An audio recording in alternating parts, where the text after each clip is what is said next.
Welcome back guys. Today in this session we will start a new chapter of science of standard 10th, that is chapter 15 our environment. From examination point of view ये chapter बहुत ही कम marks carry करता है, बहुत ही less marks, और chapter भी बहुत छोटा है, बहुत छोटे टॉपिक्स हैं और बहुत कम टॉपिक्स हैं. ठीक है. So first of all let us talk about the topics that we are going to study in this chapter. That is first of all introduction to environment. Second topic is biodegradable and non-biodegradable waste. Third topic is ecosystem. Fourth is food chain and food web.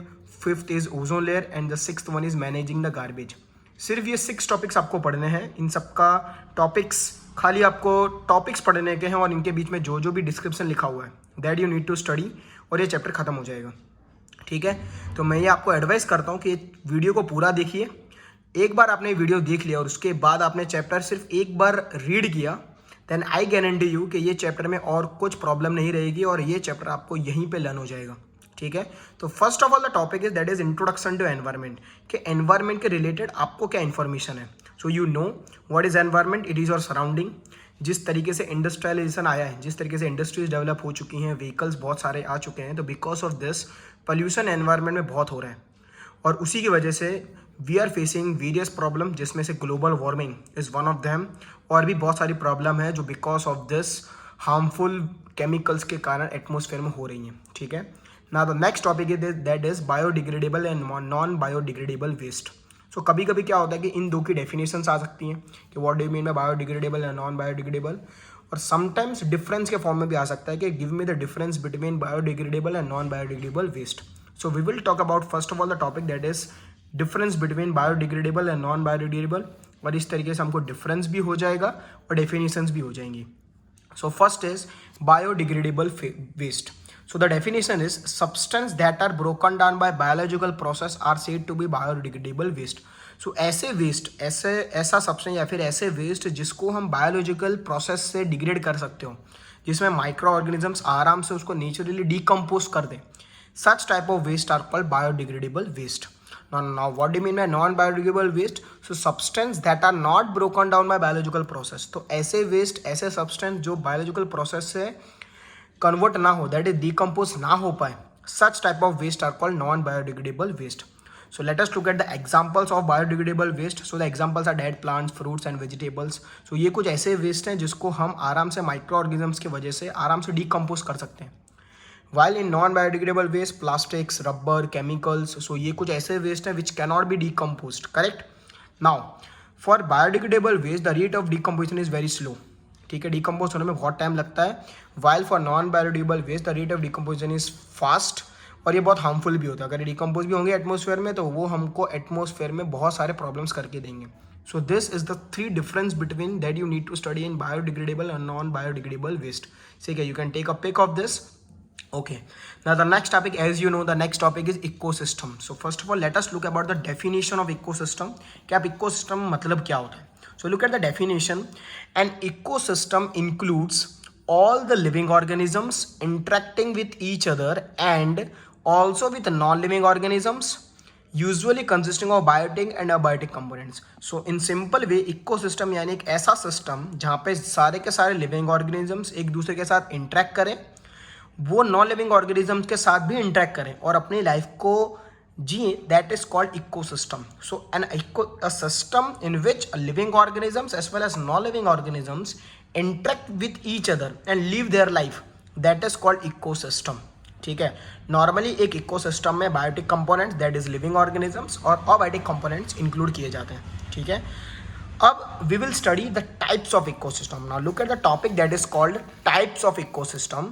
So you have a topic that is type of ecosystem. के ecosystem के कितने types हैं.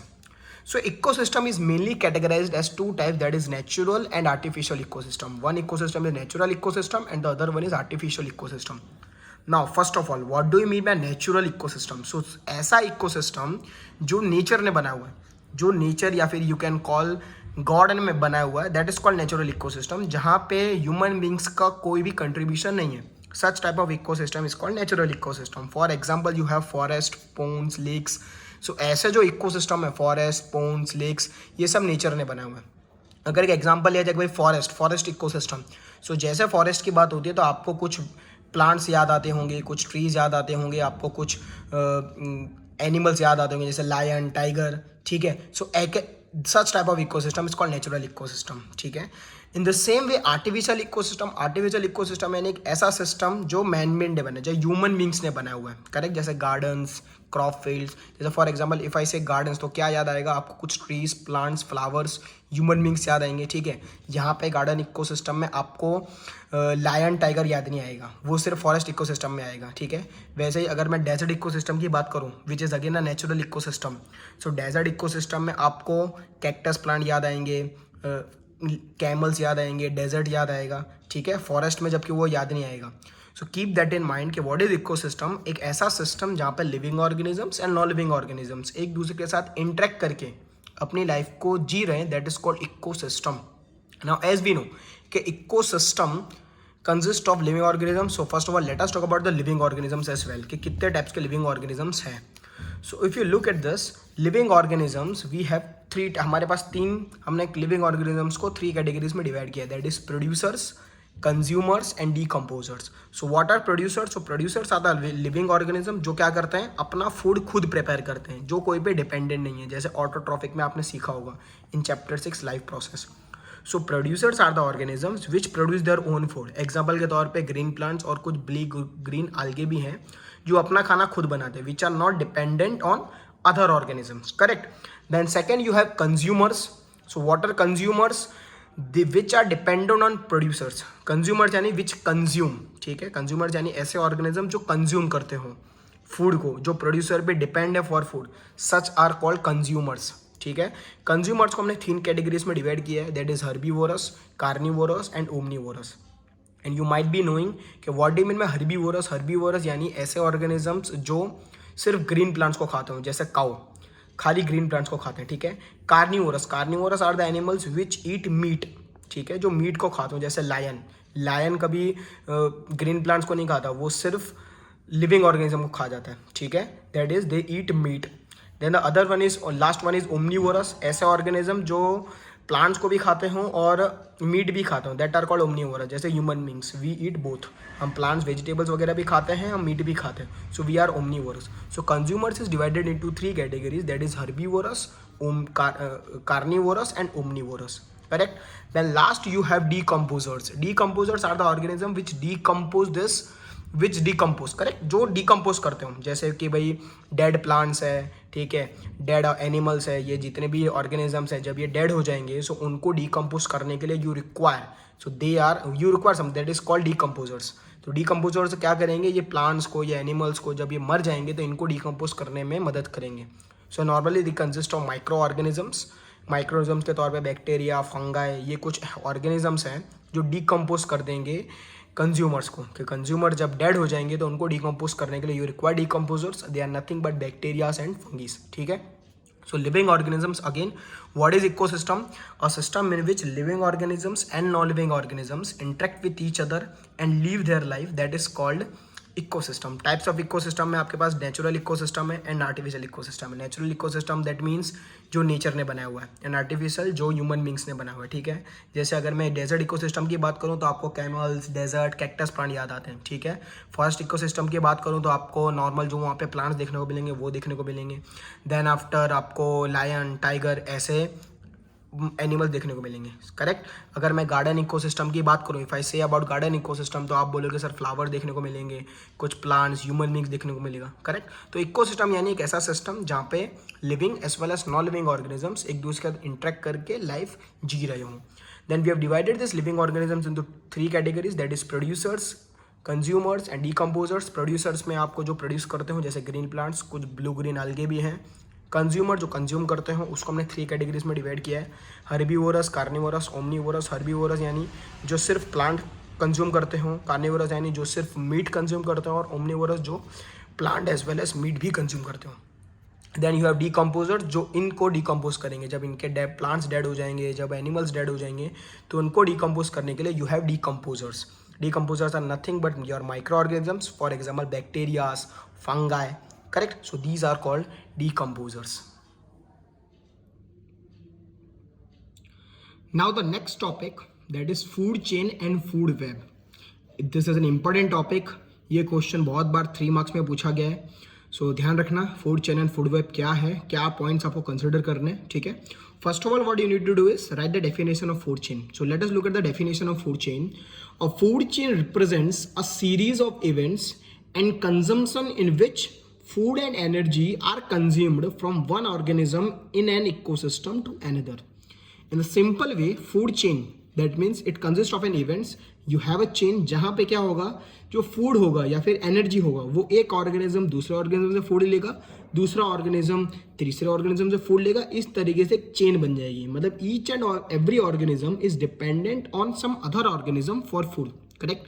That means ये chain जहाँ पे food और energy एक organism से दूसरे ऑर्गेनिज्म में ट्रांसफर होती है, करेक्ट। सो एक एग्जांपल लिखा है food chain, so how energy is passed from sun to producers, from producers to consumers, and from consumers to decomposers. We have talked about producers, consumers and decomposers, correct. So producers which produce food with the help of sunlight, तो किस तरीके से सन से energy producers में आएगी, producers को फिर consumers consume करेंगे, तो किस तरीके से फूड प्रोड्यूसर से कंज्यूमर में जाएगा, दैट इज एनर्जी, और फिर कंज्यूमर से कैसे वो डिकम्पोजर्स में जाएगा, ठीक है। So this whole becomes a food chain. Now let us talk about an example. एक एग्जांपल देते हैं। सो यू हैव ग्रास, जो आपके प्रोड्यूसर्स हैं, जो अपना फूड किससे लेंगे, सन से लेंगे, ठीक है। ग्रास पे डिपेंडेंट है अपने ग्रास ऊपर, ठीक है। Grasshopper let us consider this as herbivorous, क्योंकि वो ग्रास खा रहे हैं, that are using that taking producer से एनर्जी चुरा रहे हैं, ले रहे हैं, दैट इज ग्रास ऊपर, तो इसको आप हर्बीवोरस एनिमल्स भी बोल सकते हैं, कंज्यूमर्स हैं ये। फिर ग्रास ऊपर को फ्रॉग खा लेगा, ठीक है, फॉर द फूड।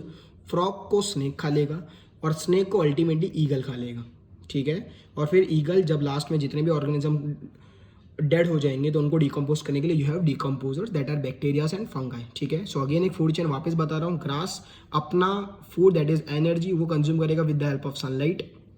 ग्रास को ग्रास ऊपर कंज्यूम कर लेगा, ग्रास ऊपर को फ्रॉग कंज्यूम कर लेगा, फ्रॉग को स्नेक कंज्यूम कर लेगा और स्नेक को ईगल कंज्यूम कर लेगा, correct. So each this you have a food chain. एक फूड चेन इस तरीके का होता है, ऐसे बहुत सारी फूड चेन है, मैंने एक एग्जाम्पल बताया हुआ है। So each and every food chain के अंदर यू हैव 4 लेवल्स। हमने फूड चेन को क्या किया हुआ है, 4 लेवल्स में डिवाइड कर दिए, ठीक है। So such levels are this are the trophic, this can be called as trophic levels, ठीक है, कि किस तरीके से एनर्जी कंज्यूम होती है। तो this is producer is your first trophic level, primary consumers is your second trophic level, secondary consumer is your third trophic level, and the tertiary consumer is your fourth trophic level. So you can call कि a food chain consists of 4 trophic levels. In a food chain you have 4 trophic levels. First you have producers. So you know producers में green plants आएंगे. Then in primary consumers which is your second trophic level, वहाँ पे क्या होगा, herbivorous animals आएंगे. Like this, in this food chain, this grasshopper is your primary consumer, while grass is your producers. Correct? So now the third trophic level, that is secondary consumers. कि secondary consumers कौन consume कर रहा है. In secondary consumer you have small carnivorous, ऐसे carnivorous जो छोटे छोटे हो. जैसे फॉर एग्जांपल इस फूड चेन में बात करें तो frog and snake are the small carnivorous, जो क्या करेंगे, हर्बीवोरस से एनर्जी लेंगे. Correct. Then you have fourth trophic level, that is tertiary consumers in which you have large carnivorous. For example in this food chain you have eagle. Correct. So this food chain, कोई भी food chain होती है ना, वो 4 trophic level में divided होती है. ठीक है, 4 ट्रॉफिक लेवल में डिवाइड होती है, जिसको first trophic, second trophic level, third trophic level and fourth trophic level कहा जाता है. In first trophic level you have producers, जिसमें ग्रास आ सकते हैं, ग्रीन प्लांट्स हो सकते हैं, ब्लू ग्रीन algae हो सकता है. Correct. Then in primary consumer you have herbivorous animals, while in secondary consumer, that is your third trophic level, you will have small carnivorous. Then last, that is your tertiary consumers, you have large carnivores जैसे eagle, lion. So these are called large carnivores. Correct. So this trophic level you need to draw. जब भी आप food chain explain करो, first of all write the definition of food chain, then give an example, और उसके बाद आपको ये trophic level का diagram show करना पड़ेगा. ठीक है. So now look at next point that you need to take in this food chain is कि आपको क्या करना है, कोई भी एक फूड चेन में से, जैसे जो भी आपने एग्जांपल दिया वहां से कोई भी एक ऑर्गेनिज्म को आपको एक्सटेंड कर देना है. जैसे इस क्वेश्चन में if frog extends then what would happen, कि अगर इस फूड चेन में मान लो फ्रॉग जो है एक्सटेंड हो गया, मतलब फ्रॉग के जितने भी फ्रॉग्स हैं सारे डेड हो गए, तो होगा क्या, फूड चेन में क्या प्रॉब्लम होगा. तो देखना, अगर फ्रॉग सारे के सारे डेड हो गए, सो ग्रासहोपर को जो फ्रॉग खा लेता था ग्रासहोपर को, so the population of grasshopper वो इंक्रीज होती जाएगी. क्यों? क्योंकि फ्रॉग खाने जो फ्रॉग को जो फ्रॉग जिसको खा लेता था ग्रासोपर को खाने वाला कोई नहीं होगा। So the population of grasshopper will rise. जैसे पॉपुलेशन ग्रासोपर की राइज हो जाएगी तो ज़्यादा से ज़्यादा ये लोग ग्रास खा लेंगे। सो ग्रास का जो लेवल है वो कम होते जाएगा, करेक्ट, तो वो प्रॉब्लम हो जाएगी। इन द सेम वे अगर फ्रॉग का जो पॉपुलेशन है वो धीमे धीमे कम होते गया, मतलब या तो फिर खत्म ही हो गया, तो snake which is dependent on frog, snake का जो लेवल है वो भी कम होते जाएगा। क्यों? क्योंकि उनको फूड नहीं मिलेगा, ठीक है, तो वो स्कैरसिटी ऑफ फूड के कारण स्नेक की डेथ होने लगेगी। अगर स्नेक की डेथ होने लगेगी तो eagle which is dependent on snake, तो स्नेक को ईगल को भी खाना नहीं मिलेगा, तो उधर भी स्कैरसिटी, उनका भी प्रॉब्लम हो जाएगा फूड के लिए, तो अल्टीमेटली ईगल भी डेड हो जाएंगे। Got it? So food chain के अंदर each and every organism is very important. अगर कोई भी ऑर्गेनिज्म अगर एक्सटेंड हो गया या खत्म हो गया तो पूरी फूड चेन डिस्टर्ब हो जाती है और वो अल्टीमेटली बहुत सारे प्रॉब्लम्स लेके आती है, ठीक है। So you need to take this point in consideration. Now next point that is a 10% law, कि the energy flows in the form of a 10%। For example कि ग्रासोपर जो है, जो ग्रास खाना खा रहा होगा, ग्रासोपर जितनी एनर्जी ग्रास से ली, सो ग्रास क्या करेगा, अपनी एनर्जी जितनी बनी होगी ना उसकी 90% एनर्जी वो अपनी ग्रोथ और डेवलपमेंट में लगाएगा, सिर्फ 10% एनर्जी वो ग्रासोपर को देगा, ठीक है। अब ग्रासोपर फॉर एग्जाम्पल अगर एक ग्रास में से उसको 10% एनर्जी मिली पर ग्रासोपर का उसमें एनर्जी फुलफिल नहीं हुई, तो what this grasshopper will do, वो ज़्यादा घास खा लेगा, ठीक है, उस तरीके से उसकी एनर्जी का फुलफिल हो जाएगा। अब ग्रासोपर को जितनी एनर्जी मिलेगी उसकी वो 90% एनर्जी वो कंज्यूम करेगा for his growth and production, correct, development के लिए यूज़ करेगा। एंड 10% वो देगा फ्रॉग को। सो फ्रॉग भी अगर उसकी भी एनर्जी फुलफिल नहीं होगी तो वो ज़्यादा ग्रासोपर खा लेगा, ठीक है। और फ्रॉग भी क्या करेगा, फ्रॉग अपनी जितनी भी एनर्जी है उसकी 100% में से 90% वो एनर्जी वो अपनी ग्रोथ और डेवलपमेंट के लिए लगाएगा, 10% वो बाजू में जाने देगा, दैट इज स्नेक कंज्यूम करेगा 10%। फिर स्नेक भी क्या करेगा, अपनी 90% एनर्जी अपनी ग्रोथ और डेवलपमेंट के लिए लगाएगा और 10% ईगल को जाने देगा, ठीक है। तो एज यू कैन सी के तो एनर्जी लेवल जो है इज डिक्रीजिंग। सो याद रखना कोई भी फूड चेन है ना वो 4 to 5 स्टेप्स की होती है। कोई भी food chain is not for 10 steps या 11 स्टेप की कोई भी फूड चेन नहीं होती। फूड चेन हमेशा 4 to 5 स्टेप्स की होती है, दैट इज आप 4 ट्रॉफिक लेवल ले सकते हो। क्यों? क्योंकि एनर्जी लेवल हर एक लेवल पे डिक्रीज होता है। जो एनर्जी का लेवल है हर ट्रॉफिक लेवल पे एनर्जी का लेवल क्या होता है, डिक्रीज होता है, ठीक है। दिस इज कॉल्ड 10% लॉ, कि कोई भी ऑर्गेनिज्म क्या करता है, अपने बॉडी में जितनी भी एनर्जी होती है उसकी 90% एनर्जी वो अपनी ग्रोथ और डेवलपमेंट के लिए यूज़ करता है, वाइल 10% एनर्जी ही वो बाजू वाले ऑर्गेनिज्म को देता है। Now the next point that is your energy flow is unidirectional. Unidirectional यानी it has only one direction, कि जो एनर्जी ग्रास ने सन से कंज्यूम कर ली, अब ग्रास एनर्जी वापस सन को नहीं दे सकता। उसी तरीके से ग्रासोपर ने जो एनर्जी ग्रास से कंज्यूम कर ली ना, तो ग्रासोपर कोई भी प्रोसेस से ग्रास को वापस वो एनर्जी नहीं दे सकता। फ्रॉग ने अगर वो एनर्जी ग्रासोपर से कंज्यूम कर ली तो फ्रॉग भी वो एनर्जी वापस ग्रासोपर को नहीं दे सकता, ठीक है। This is why energy flow जो है वो यूनिडायरेक्शनल है, कि इसी डायरेक्शन में फ्लो हो जाएगा। ऐसा नहीं होगा कि स्नेक ने जो एनर्जी बनाई वो फिर जाके फ्रॉग को दे देगा, ऐसा कभी भी नहीं होगा। That's why energy flow is unidirectional. Uni that mean single and direction, so it has only single direction, कि एनर्जी का जो फ्लो है वो सन से ग्रास, ग्रास से ग्रासोपर, ग्रासोपर से फ्रॉग, फ्रॉग से स्नेक, स्नेक से ईगल, और इस तरीके से डिकम्पोजर से होते हुए जाता है, ठीक है। कभी भी ये उल्टा प्रोसेस नहीं हो सकता। This is the point that you need to consider. Then the next point is your food web. What do you mean by food web? So what is food web? It is just the combinations of all the food chains. As you all know, सिर्फ grass को grasshopper नहीं खाता, बहुत सारे herbivorous animals हैं, ठीक है, जो ग्रास को खाते हैं, और ग्रासोपर को ही सिर्फ फ्रॉग नहीं खाता, ऐसे बहुत सारे ऑर्गेनिजम्स हैं जो ग्रासोपर को खाते हैं। उसी तरीके से फ्रॉग को से स्नेक नहीं खाता, बहुत सारे ऑर्गेनिजम्स होंगे। सो you have various food chains. When this all food chains को कंबाइन कर दोगे तो you will form a food web. Now look at the definition of food web. Food web is a network of food chains. So you have a network of food chain where all the chains are naturally interconnected. Got it? कि food web यानी एक ऐसा network जहाँ पे सारे food chains एक दूसरे के साथ इंटरकनेक्टेड हो। जैसे मैंने बताया कि ग्रास को सिर्फ ग्रासोपर नहीं खाता, बहुत सारे हर्बीवोरस एनिमल्स खाते हैं। ग्रासोपर को सिर्फ फ्रॉग नहीं खाता, बहुत सारे ऑर्गेनिजम्स खाते हैं। इस तरीके से यू विल फॉर्म आपको बहुत सारे फूड चेन्स मिल जाएंगे। So when this all food chain they are interconnected with each other, that is called food web. Got it? Now the next point, last point that you need to consider in this food chain is your biomagnification. What do you mean by biomagnification? Then you can see biologically magnify होना चाहिए. तो biomagnification, look at the definition of biomagnification. Biomagnification also known as bioamplification is any concentration of a toxin such as pesticides in the tissue of tolerant organisms at successively higher levels in a food chain.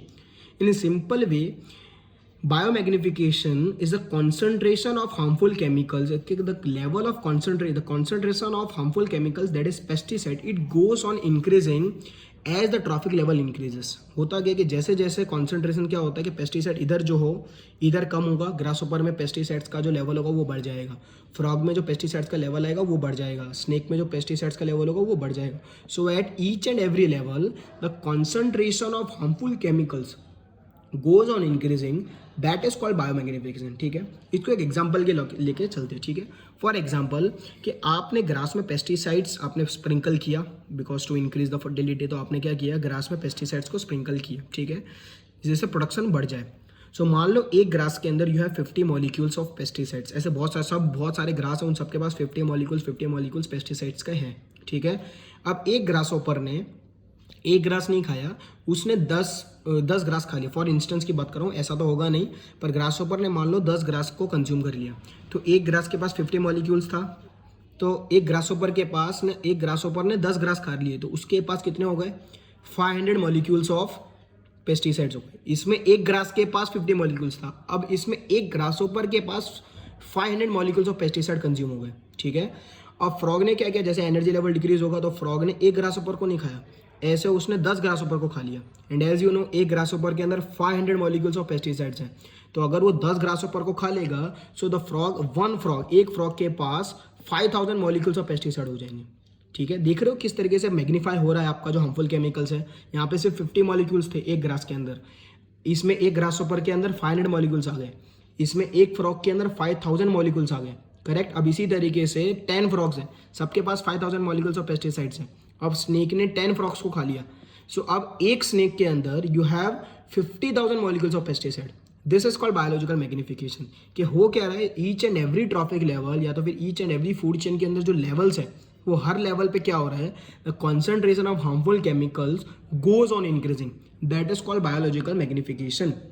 You can write in a simple technique कि biomagnification, that means the level of the concentration of harmful chemicals, that is pesticide, it goes on increasing at each and every trophic levels. So this is called biological magnification. Correct. So this is all about food chain. Again, what you need to take the points that you need to consider in food chain is, first of all you will write definition. ठीक है, you will write, then after you will write example of one food chain. Then you will write 4 trophic levels. That is, first point is your definition of food chain. Second is your example. Third, you need to draw this trophic levels and explain this. Then fourth, you need to write this case if one of the organism get extinct, then what is the problem. Then fifth point you need to consider is 10% law. In that only you have to write the energy flow is unidirectional. Correct. Now fifth point you need to write is food web, about food web. And sixth point you need to write about biological magnification. Correct. So you have only 6 to 7 points that you need to take into consideration, and the food chain and food web topic would be over. Correct. Now the next topic, that is ozone layer and how it is getting depleted. This is again an important topic. Ozone layer can be asked in 3 marks. So look at the ozone layer. First of all, what do you mean by ozone? So ozone is O3, that is 3 oxygen atoms. You know oxygen is O2, that is diatomic molecule. So when 3 atoms of oxygen combine with each other, it form ozone. Now ozone gas is a very deadly poison gas. Correct. वो बहुत ही deadly poison gas है, वो आदमी को मार भी सकती है. ठीक है, लेकिन this ozone has formed a layer in our atmosphere, that is in stratosphere. It has formed a layer which protects us from ultraviolet radiation. Correct. So अब सबसे पहले ozone layer बना कैसे. Now see कि as you know atmosphere में you have oxygen, that is diatomic molecule है ही. Correct. So you have O2 था पहले से. सो हुआ क्या कि एटमोसफेयर में सन की वजह से जो अल्ट्रावायलेट रेडिएशन जब इस O2 मॉलिक्यूल पे गिरे, so this O2 molecule this separated into oxygen and oxygen. So जो O2 था, जब अल्ट्रावायलेट रेडिएशन इस O2 पे गिरे तो O2 सेपरेट हो गया सिंगल ऑक्सीजन में. अब एटमोसफेयर में क्या हुआ, सिंगल ऑक्सीजन भी थे और O2 मॉलिक्यूल्स भी थे. ठीक है. So single O and this O2 they combine with each other and it formed O3 which is our ozone layer. Correct. तो इस तरीके से धीमे धीमे क्या हुआ, ओजोन की एक पूरी लेयर है जो अपने एटमोसफेयर में दैट इज ऑन स्ट्रेटोस्फेयर में डेवलप हो चुकी है, ठीक है। यू कैन कॉल के जो अपना ओजोन लेयर है that is 20 to 30 kilometres, 20 to 30 kilometres it is above the surface of the earth. Ozone layer जो है वो 20 to 30 kilometre it is above the surface of the earth. जो क्या कर रही है, it protects us from ultraviolet radiation. अगर ultraviolet radiation से नहीं बचाती तो अल्ट्रावायलेट रेडिएशन जो डायरेक्ट आपके स्किन पे गिरते हैं तो आपको स्किन कैंसर होने की प्रोबेबिलिटी बढ़ जाती, ठीक है। वापस अगर मैं इसका प्रोडक्शन बताऊं, दिस इज कॉल्ड फॉर्मिंग, कि किस तरीके से ओजोन लेयर फॉर्म हुआ। कि पहले क्या था, एटमोसफेयर में it was just O2 diatomic form था, पर जब एटमोसफेयर में अल्ट्रावायलेट रेडिएशन गिरे बिकॉज ऑफ दिस सनलाइट, सन से जो अल्ट्रावायलेट रेडिएशन आए that fall in this O2, और ये O2 सेपरेट हो गया 2 सिंगल ऑक्सीजन आइटम्स में। अब एटमोसफेयर में क्या हुआ, सिंगल O भी है और O2 भी है, और ये दोनों एक दूसरे के साथ कंबाइन हो गए। This O2 and O they combined with each other and formed this O3 which is your ozone, ठीक है। और ये जो ओजोन है वो एक लेयर है जो स्ट्रेटोस्फीयर में अपने अर्थ से 20 to 30 किलोमीटर्स अबाव है, जो क्या कर रही है, हमको प्रोटेक्ट कर रही है from ultraviolet radiation from the sun. अगर नहीं होती तो डायरेक्ट हमको अल्ट्रावायलेट रेडिएशन हमारे स्किन पे गिरता और हमको स्किन कैंसर होने की प्रोबेबिलिटीज बढ़ जाती, ठीक है। नाउ व्हाट हैपेंड इज, हम क्या करते थे कि रेफ्रिजरेंट्स के तौर पे हम CFCs को यूज़ करते थे, कि रेफ्रिजरेटर हुआ, एयर कंडीशनर्स हुआ, इन सब जगहों पे हम रेफ्रिजरेंट्स के तौर पे we we are using CFC which is chlorofluorocarbon. जो क्या करता था, वो उसने ओजोन लेयर को डिप्लीट होने में बहुत सारी अपना कंट्रीब्यूशन दिया। कि जब हमको पता नहीं था कि जिस CFC affect this ozone layer, so हम क्या करते थे, CFC को हम normal as a refrigerant use कर रहे थे, रेफ्रिजरेटर, एयर कंडीशनर, इन सब जगहों पे। लेकिन जब रिसर्च हुआ तो वी गॉट टू नो कि this CFC which is chlorofluorocarbon is a problem to this ozone layer. वो क्या कर रहा है, CFC जो है वो ओजोन लेयर को डिप्लीट कर रहा है, ठीक है। So what we did is, हमारी एक ऑर्गेनाइजेशन है that is called United Nations Environment Programme, UNEP ने क्या किया, ये CFC के प्रोडक्शन को फ्रीज कर दिया कि अब हम CFC का प्रोडक्शन नहीं करेंगे। तो उसके अल्टरनेटिव सोर्स पे हमने बहुत सारी अदर गैसेस को इस्तेमाल करना चालू किया, दैट इज अमोनिया आजकल यूज़ हो रहा है, और भी बहुत सारी गैसेस हैं जो आजकल एज अ रेफ्रिजरेंट यूज़ कर रहे हैं CFC के अल्टरनेटिव में। पहले हम CFC यूज़ करते थे विच इज़ योर क्लोरोफ्लोरोकार्बन, जो क्या प्रॉब्लम राइज कर दिया, उसने ओजोन लेयर को डिप्लीट करना चालू कर दिया। तो यूनाइटेड नेशंस एनवायरनमेंट प्रोग्राम ने क्या किया, CFC के प्रोडक्शन को कम कर दिया, हटा ही दिया, पूरी तरीके से फ्रीज कर दिया कि वी कैनॉट प्रोड्यूस दिस, हम ये CFC को प्रोड्यूस ही नहीं कर सकते। तो एज एन अल्टरनेटिव सोर्स अब हम अमोनिया यूज़ करते हैं, और भी बहुत सारी रेफ्रिजरेंट्स के तौर पे हम अलग अलग गैसेज यूज़ करते हैं, but now we are not using this CFC। So you need to remember this full form of this UNEP, बहुत बार 1 मार्कर में पूछा गया है। So the full form of UNEP is United Nations Environment Programme, correct? So this is all about ozone layer. What you need to write is, first of all, write what do you mean by ozone, that is your O3, 3 oxygen atoms. It is a very deadly poison gas, वो ऐसे अपने को dead भी कर सकती है।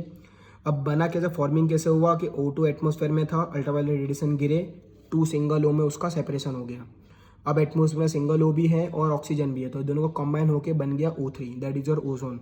अब ozone जो लेयर है इट इज स्ट्रेटोस्फेयर में वो लेयर है that is 20 to 30 kilometre surface के ऊपर है।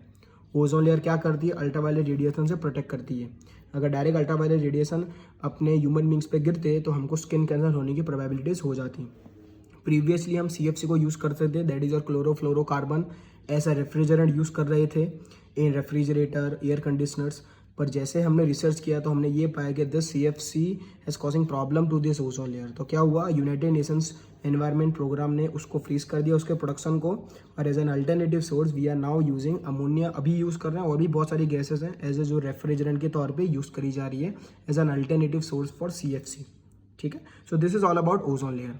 Now the last topic of this chapter, that is your managing the garbage, how you can manage the garbage. So there are various ways, कुछ मैंने points consider किए हुए हैं, that is 4 points मैंने consider किए हुए हैं कि how you can manage the garbage, ठीक है। और भी बहुत सारे पॉइंट्स हैं जो आप कंसिडर कर सकते हो। First of all is your change in attitude, कि जिस तरीके से अगर आपने देखा हो कि आजकल जो भी यंगस्टर्स हैं, जब भी वेस्ट को कचरे के डब्बे में डालने का ट्राई करते हैं तो वो ये सोचते हैं कि मैं ही क्यों डालूं, ठीक है, बाकी सब तो नहीं डाल रहे, तो मेरे सिर्फ अकेले के डालने से क्या होगा। तो आपको ये एटीट्यूड चेंज करना पड़ेगा। आपके बदले आप अगर डस्टबिन में डालोगे तो आपके पीछे बहुत सारे लोग हैं जो देखकर आपको वो लोग भी डस्टबिन में डालेंगे। तो you have to change your attitude towards this waste. Then change in packaging. Packaging में हमने चेंज बदलाव लाया है। जैसे एज यू ऑल नो कि पहले प्लास्टिक्स का यूज़ बहुत हो रहा था, but now it is we are using paper for packaging. तो वो भी एक गार्बेज को मैनेज करने का स्टेप है। Third is improvement in our lifestyle. आप अपने लाइफस्टाइल में इम्प्रूव कर सकते हो कि अगर वेस्ट आप अपने लाइफस्टाइल में अपने घर में अगर आप 2 तरीके के डस्टबिन यूज़ करो कि one dustbin is for vegetable waste and the other dustbin is for plastic and rubber such type of waste. तो इस तरीके से अगर अपने छोटे लाइफस्टाइल में मैनेज किया, आपने वेस्ट का प्रोडक्शन कम कर दिया, या जैसे मैंने बताया आप 2 डस्टबिन यूज़ कर रहे हो, एक डस्टबिन में वेजिटेबल वेस्ट का पुट ऑन कर रहे हो और एक डस्टबिन में प्लास्टिक को पुट ऑन कर रहे हो, तो इस तरीके से भी वेस्ट का मैनेजमेंट हो सकता है। Third one is your create awareness. ठीक है, नॉलेज दो। जैसे हम स्टूडेंट को हमको पता है 10th स्टैंडर्ड वाले स्टूडेंट को अभी गार्बेज के बारे में पता चल गया, लेकिन जो उनके भाई बहन छोटे बच्चे उनको इन्फॉर्मेशन नहीं होगा। ठीक है, तो उनको अवेयर करो कि भाई गार्बेज के वेस्ट से क्या प्रॉब्लम हो सकते हैं। अगर उनको नॉलेज होगा तो वो भी क्या करेंगे, कचरे को कचरे के डस्टबिन में डालने का ट्राई करेंगे। ठीक है, तो आप अवेयरनेस कर सकते हो, सेमिनार्स कर सकते हो इन्फॉर्मेशन देने के लिए। ठीक है, तो ऐसे बहुत सारे तरीके हैं that you can use to manage this garbage. ठीक है, so this was the last topic. Again एक और बार देख लेते हैं managing the garbage. 4 point you need to consider. First of all change in attitude. Attitude में चेंज करो। पैकेजिंग में हमने चेंज कर लिया है, प्लास्टिक के बदले हम यूज़ कर रहे हैं paper bags. Then improvement in our lifestyle. Lifestyle में वेस्ट के प्रोडक्शन को कम करो। 2 डस्टबिन यूज़ करो, एक डस्टबिन वेजिटेबल वेस्ट के लिए, दूसरा डस्टबिन आपके प्लास्टिक वेस्ट के लिए।